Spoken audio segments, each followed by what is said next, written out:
인도차이나 반도에 있는 국가 중에서 가장 크고 강력했던 국가가 바로 미얀마입니다. 한반도 역사에서 고구려, 백제, 신라가 있었다면 미얀마에서는 버마, 샨, 몬족이 오랜 세월 동안 끊임없이 대립과 통합을 반복해왔죠. 그런데 결국 여기 지도에서 보시는 것처럼 버마, 샨 그리고 몬 이 세 종족 중에서 주황색 부분을 버마족이 차지하게 되었습니다. 이 때문에 아직까지도 우리는 미얀마와 버마라는 이름을 혼용해서 사용하고 있죠. 자, 그런데 버마족이 미얀마를 통합한 이후 강력한 군대를 바탕으로 동남아 최강국으로 거듭났던 시대에 큰 사건이 하나 발생하게 됩니다. 당시 인도 제국을 식민지로 지배하고 있었던 영국은 미얀마까지 차지하기 위해 호시탐탐 노리고 있었는데요. 때마침 미얀마 국경을 넘어 인도로 도망가는 이들을 잡기 위해 쫓아온 미얀마 군인들이 영국령이었던 인도 땅에 침범하게 되었습니다. 영국 군대는 기다렸다는 듯이 이를 이유로 미얀마에 군사를 보내 전쟁을 일으켰고, 결국 미얀마는 1824년부터 1942년까지 100년이 넘는 기간 동안 영국의 식민지로 전락하게 되었습니다. 자, 그런데 여기서 미얀마가 잘못된 선택을 하게 되죠. 미얀마의 독립을 주도한 지도자 아웅산이 영국으로부터 독립하기 위해 일본의 힘을 빌린 것인데요. 제2차 세계대전에서 독일과 싸우기 바빴던 영국이 미얀마에 신경을 쓰지 못하자 결국 미얀마는 영국으로부터 독립하자마자 일본의 식민지가 되어버렸습니다. 일본은 영국보다 훨씬 더 악랄하게 미얀마를 식민 지배한 것으로 전해졌는데요. 수많은 사람을 학살하고도 미얀마인들의 환심을 사기 위해서 미얀마에 있던 로힝야족이 보유한 땅을 모조리 빼앗아 미얀마인들에게 나눠주었습니다. 미얀마가 영국령 지배를 받았을 당시에는 영국이 로힝야족에게 힘을 실어주었고, 로힝야족이 수만 명의 미얀마인을 학살하였는데요. 반대로 일본이 통치할 때는 로힝야족이 대규모로 학살당했습니다. 결국 현재는 버마족이 미얀마를 잡았고 로힝야족은 소수민족이 되었는데요. 2018년 끔찍한 사건이 하나 밝혀졌습니다. 인종 청소 작업이라고까지 불린 대규모 학살이 바로 미얀마에서 19세기도 아니고 바로 21세기에 벌어진 것이라 전 세계를 충격에 빠뜨렸죠. UN 진상조사단이 1년 3개월 동안 미얀마에서 도망 나온 로힝야족 900여 명을 상대로 한 인터뷰 내용을 바탕으로 200페이지에 가까운 보고서를 작성했는데요. 미얀마 정부가 60만 명에 달하는 로힝야족을 미얀마에서 제거하는 것을 여전히 타겟으로 하고 있다는 전문가 패널의 주장이 담겨져 있고, 완전히 파괴된 400개의 로힝야족 마을 중에서 320개가 재건되려는 시도조차 없었다며 미얀마 정부를 강력히 규탄하였습니다. 자, 그런데 이런 상황 속에서 일본의 대표 전범 기업인 미쓰비시가 자신의 산하에 있는 기린 맥주를 통해서 로힝야 학살 사건의 주범으로 지목받고 있는 미얀마 군부에 자금을 지원한 사실이 유엔의 보고서에 의해 밝혀졌습니다. 수십 년 전 일본이 환심을 사기 위해 미얀마인들에게 힘을 실어주어 로힝야족들을 대량 학살하도록 만들었을 때를 연상하게 하고 있죠. 영국의 대표 미디어 중 하나인 가디언은 일본의 기린 맥주가 자회사인 라이언 리틀월드를 통해서 미얀마 군인 복지 법인과 파트너십을 맺은 사실이 드러났고, 군인들에게까지 돈을 제공해 비판을 받고 있다 전했습니다. 이후 국제사회의 비난이 쇄도했음에도 일본의 기린 측은 미얀마 군인 복지 법인과 사업을 계속 이어나갈 것이라 전해 또 한 번 충격을 주었는데요. 이 때문에 미얀마 국민들의 일본에 대한 반감이 빠르게 확산되고 있는 것으로 보입니다. 여기서 일본이 보인 빈틈을 한국의 신남방 정책이 기가 막히게 파고들었죠. 한국토지주택공사는 미얀마 최대 도시인 양곤시에서 불과 10km, 공항에서는 25km 떨어진 곳에 한국 미얀마 경제협력 산업단지를 세우기로 합의하였습니다. 언제든 형식적으로 체결할 수 있는 업무협약이나 MOA가 아니라 정관 확정과 주주총회 개최까지 모두 마친 것으로 전해졌는데요. 한국토지주택공사 LH가 지분 40%, 미얀마 정부가 40%, 나머지 20%는 한국의 경영 컨설팅 및 부동산 임대 전문 업체 글로벌 세아가 담당하게 됩니다. 즉 한국의 60%, 미얀마가 40%인데요. 이 비율은 한국의 협상 파워가 얼마나 강한지 증명해주고 있는 것이, 일본도 미얀마에서 비슷한 사업을 하나 진행 중인데 미얀마 지분이 51%, 일본이 49%로 주도권이 미얀마 쪽에 있는 것을 보면 상당한 외교 협상 능력 차이를 확인하실 수 있습니다. 이뿐만이 아니라 한국 정부의 대외 경제 협력 기금이 투자되어 양곤과 만달레이 도로공사까지 최근 들어 한국보다 먼저 미얀마에 진출한 중국과 일본보다 한국의 성과가 빛을 내고 있습니다. 미얀마가 중국, 일본 그리고 한국과 함께 모두 사업을 진행한 결과 실질적으로 한국을 가장 높이 평가하고 있는 것이 입증되고 있습니다. 현재 미얀마가 진행 중인 프로젝트들 가운데 가장 중요한 것 중 하나가 바로 달라 신도시 개발 사업이라고 해서 미얀마의 강남을 만들겠다는 것인데요. 보시면 양곤강을 끼고 강 남쪽에 스마트 도시를 짓겠다는 것입니다. 그런데 미얀마 정부가 대놓고 한국을 극찬하며 달라 지역을 한국의 분당 또는 일산과 같은 신도시처럼 만들고 싶다며 한국 측에 도움을 요청한 것으로 전해졌습니다. 이를 빠르게 진행시키기 위해서 한국은 양해각서 체결에 이어 한국해외인프라도시개발지원공사가 최근 타당성 조사를 최종 보고하였고 사업 추진 계획과 향후 실무 일정까지 협의하는 데 성공하였습니다. 이상화 미얀마 주재 대사는 한국일보와의 인터뷰에서 미얀마는 한국과 협력을 확대하기를 희망하고 있다. 미얀마 군 장성들이 필수적으로 시청해야 하는 드라마 리스트에 한국의 드라마 이순신이 등록되어 있다. 면서 한국의 드라마 고주몽이 미얀마에서 큰 인기를 끌면서 미얀마인들이 웬만한 한국인들보다 고구려 역사에 대해 더 잘 알고 있다 라며 미얀마는 중국의 투자에 대해서는 약탈적 투자라 생각하여 경계심을 가지고 있고 자신들을 잔인하게 식민 지배했던 일본에 대해서는 역사적 관점에서 문제를 제기하고 있지만 한국과는 전혀 마찰이 없는 최적의 파트너라 전했습니다. 오늘도 감사합니다. 최고로 행복한 하루 보내시길 바랄게요.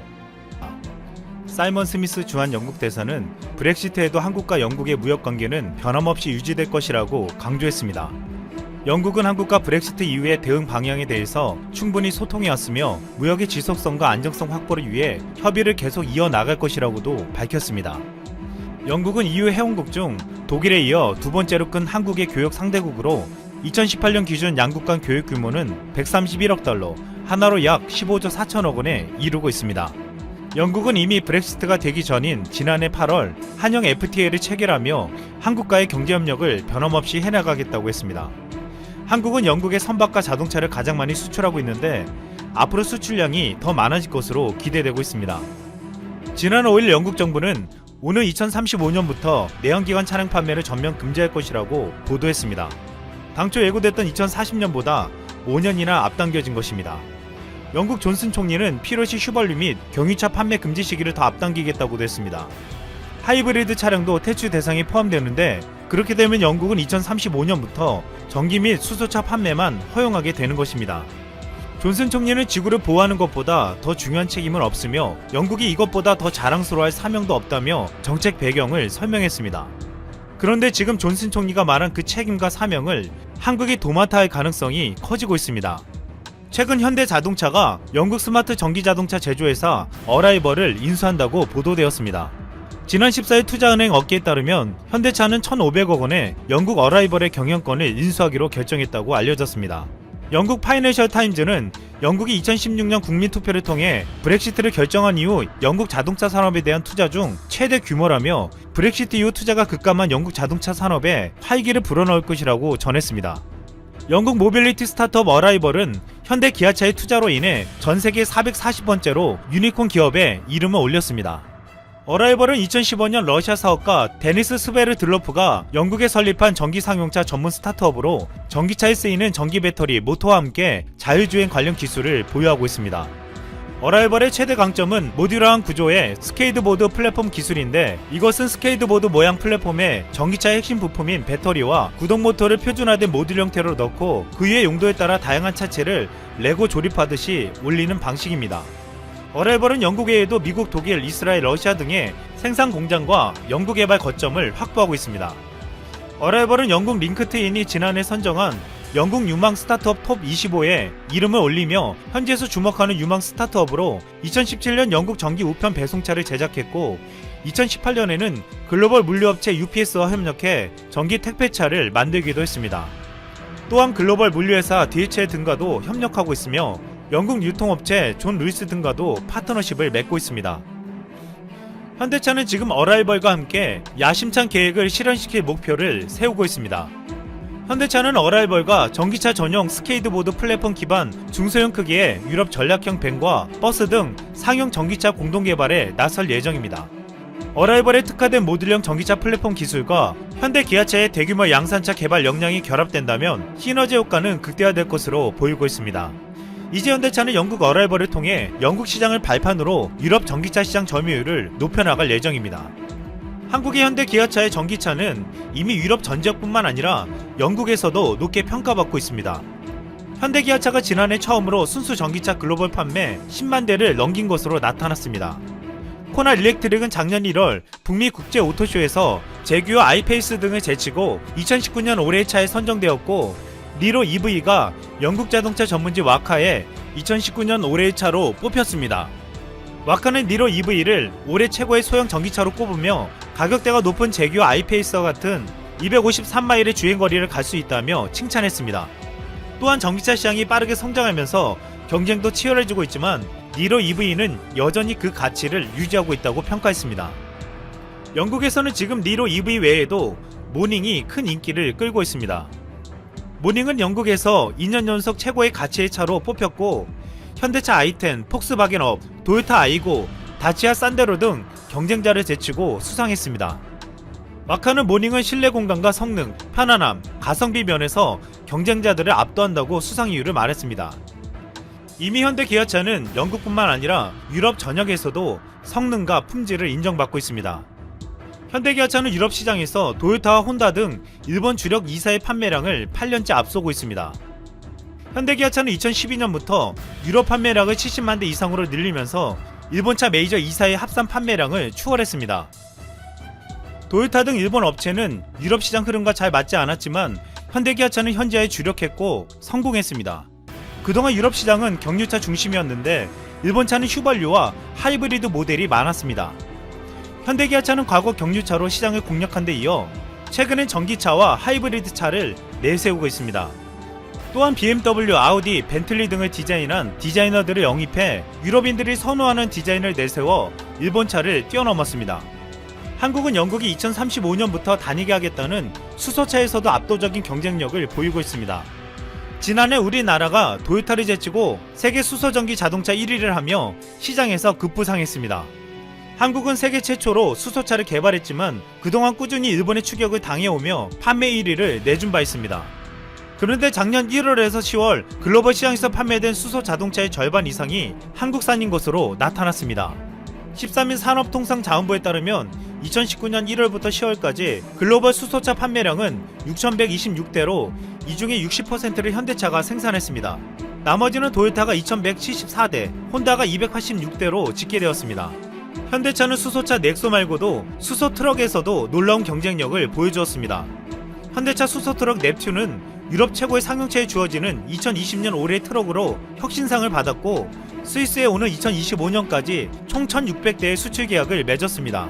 또한 현대차는 프랑스에서도 현지 법인과 합작해 수소전기차를 5,000대 수출하겠다는 계획을 세우고 있습니다. 지난해 독일 수소 전문가들은 수소차에서 한국이 독일을 앞선다고 평가한 바 있습니다. 폭스바겐, BMW 같은 독일 기업들이 전기차 제조에 집중할 때 현대자동차는 전략적으로 수소차 개발에 나서고 있어 향후 독일과 한국 간 기술 격차가 더 크게 벌어질 것이라고 했습니다. 이 때문에 앞으로 유럽의 수소 트럭 시장은 현대차가 장악할 것이라고 분석하기도 했습니다. 현대차는 스위스와 프랑스를 시작으로 영국, 독일, 네덜란드 등 유럽 국가들과의 파트너십 구축을 통해 유럽 친환경 상용차 시장을 공략할 계획입니다.